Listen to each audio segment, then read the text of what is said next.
Hey, what's up everybody?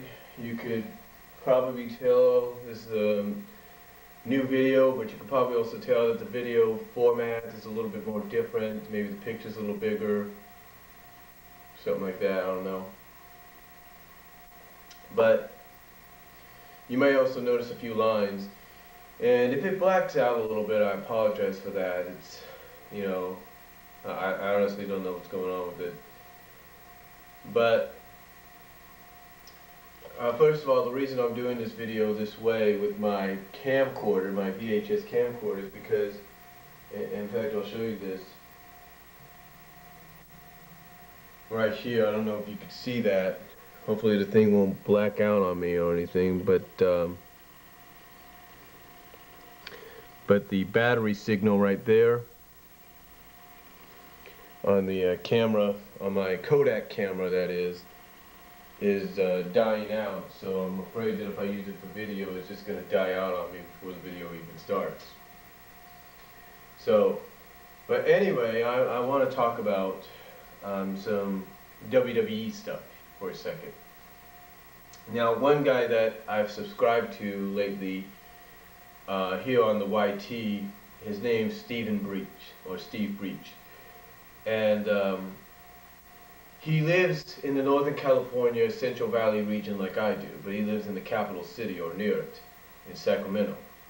So,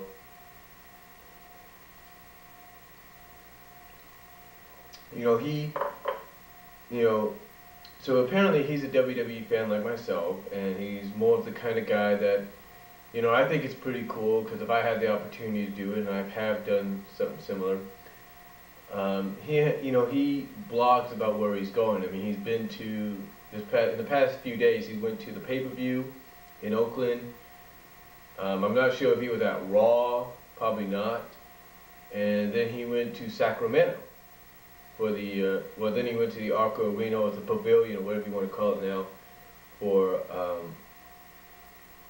SmackDown. Now, I have to say that, he showed some things, and if you didn't read the spoilers, and if you saw, what he did on his channel, then you kind of get an idea of what's going on. But in case you haven't read some of the spoilers, one of the things I want to talk about from last night's SmackDown, even though it didn't look like it was, didn't look that way on Raw, or even at Elimination Chamber, or actually more so Elimination Chamber than Raw, even though it didn't look that much. Apparently they're still teasing tension and a possible breakup between LayCool, Michelle McCool, and Layla. Now, I know some people will probably say, oh, well, they've teased this before. They've said they're going to break them up before, but they've never done it. And I think this time they're going to do it, and I think I know why they're going to do it. A word is going around that they're possibly thinking of turning Kelly into a heel. I'm just trying to check, make sure nothing goes black there. But they're thinking about turning Kelly into a heel. So apparently, to even out this whole Divas division, if you will, that if they're going to turn Kelly heel, they need to turn a heel diva babyface, and it looks like the most likely choice is going to be Layla. Because I was watching a video that Steve took last night, and he apparently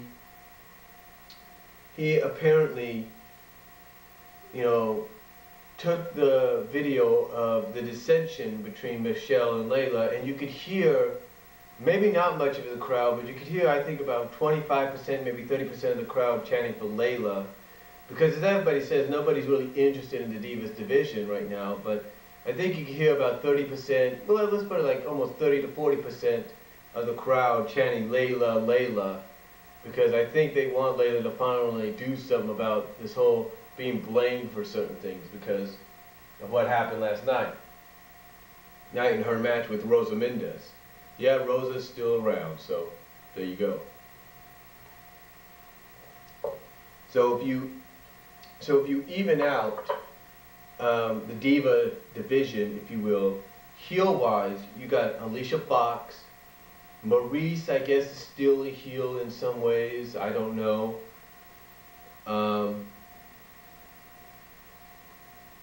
You've got Melina, you've got Nikki and Brie, the Bellas.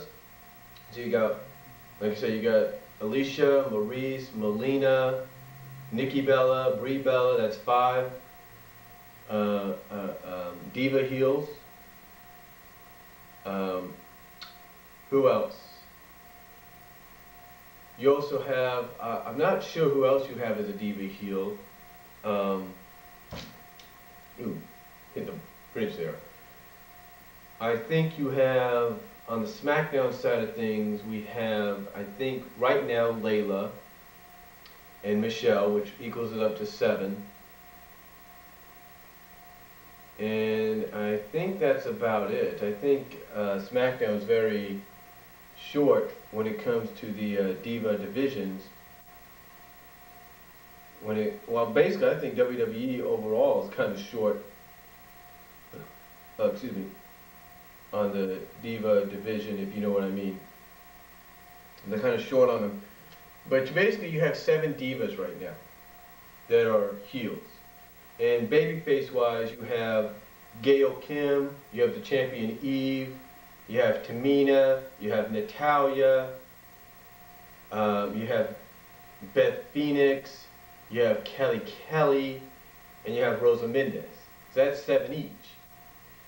So you got 7 heel divas and 7 babyface divas. Now, again, to keep this even, and with the talk that they're going to turn Kelly heel, you got to take Kelly, and you got to put her on the heel diva side, but you need to take a heel diva out of the picture and make that heel diva babyface, and the obvious connection is going to be Layla. That's going to be the only way it's going to happen. So Layla apparently is going to turn heel, from what I understand. Layla is apparently going to turn heel, not heel, but babyface, I should say.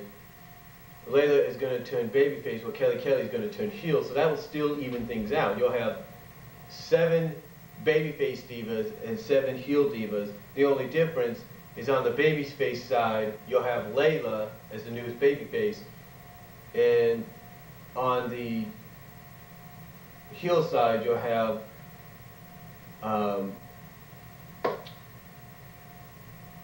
Kelly. Now, okay, now you might say to yourself, well, wait a minute, there's another diva, right? Yeah, there's Kaitlyn, but she hasn't been seen much. And if you want to count her, that's fine. Kaitlyn, you can count her, that's cool. It's cool with me. You want to count her, that's okay. You want to count her, that's fine. So if you want to count her, that's 8 babyface divas. But we don't really, but the thing is, we don't know where her real position is right now, but right now it seems to be babyface. And remember, she still has that title shot. So we'll see what happens there.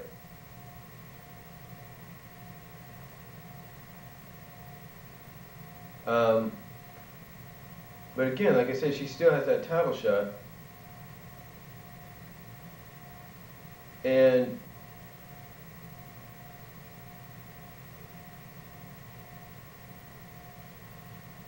like I said, she still has that title shot, and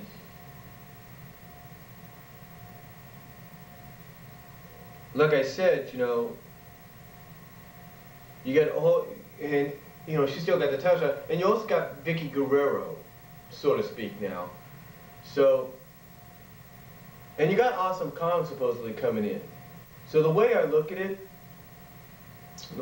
like this. If you want to add Vickie Guerrero to the picture of heel divas, along with the picture of babyface divas, then you got 8 heel divas and 8 babyface divas. So that's 16 divas. But if you don't want to count Vickie Guerrero in as a heel, and let's say you want to add in the upcoming Awesome Kong, then you're going to have 8 each anyway. So apparently whoever gets called up to even out this whole situation, then you're going to have 8 divas all. You know what I'm saying? You got 8 divas in this division. And a lot of people are always saying you got so much, and a lot of people have said WWE, looking at the Divas division, has so much depth, why can't they do anything about it? Because right now they don't know what to do, honestly. But give WWE credit. I mean, let's give them credit, whether we like it or not. They're trying to make the Divas division intriguing. They're trying to create some stories to it. I mean, honestly, you know, if they split Layla and Michelle up, even though they're not co-champions or anything, it'll bring some intrigue because people will want to see Layla finally beat the crap out of Michelle. Now, the way I look at it as well is it's kind of coincidental. It's kind of ironic, if you will, that the Bella twins have turned heel, and they're starting to act more like the twin version of LayCool, almost. Okay, they're starting to act like that. So it's kind of ironic that they're acting like this, and they want to sing, and they're probably going to get a future Divas title shot. Like I said, it's kind of ironic that they're acting like this now, and with the word going around that LayCool is going to be splitting up, possibly. I think, honestly, this is what WWE's been waiting for. Because, yeah, over the past year, they've had the chance to do it. Last year at Night of Champions, they had the chance to do it. They didn't pull the trigger. But now, with the rumor and the word going around that Kelly could be turning heel, and in exchange, you could have Layla coming in as the babyface they need, even in and out almost, with the fact that you would have 8 baby faces, 7 to 8 heels, more so, possibly with the addition of Kong or Vickie Guerrero or whatever, or even a new diva. Maybe Vickie's daughter. I don't know.